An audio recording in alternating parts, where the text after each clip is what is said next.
So that means that by the moral standards of his time, he's an upstanding human being. Okay, so now you can imagine that means he exists in harmonious relationship with his present self and his future self. Okay, that makes him mature. But then he also does that in a way that serves his wife and his family and his community. So his self is balanced and optimized across those parameters. That makes him secure in his foundation and properly oriented. If you're secure in your foundation and properly oriented upward, then there's no difference between the voice of the divine and the instinct that preserves you in times of trouble.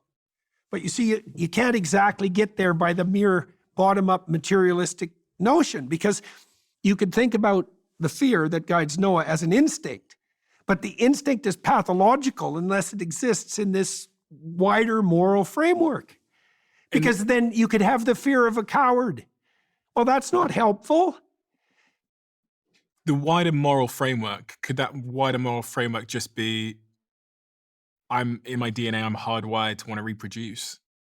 Because yeah, but even reproduction this is, I think, where Dawkins went dreadfully wrong. Sex and reproduction aren't the same thing for people. Not anymore, certainly. Well, not at all, because we're high investment reproducers. Sex just gets the ball rolling. So here's a question. How would you have to act to maximally ensure the survival of your offspring? Okay, so now, what do you mean survival? Do you mean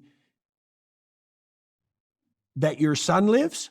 Do you mean that your grandson lives? Do you mean that 20 generations down the road from you, the pattern that you represented is still propagating itself successfully? Does it mean that the people that you produce are able to take on all challengers because of the manner in which they conduct themselves?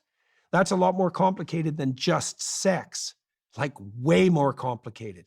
So the pattern that Abraham is the father of nations, right?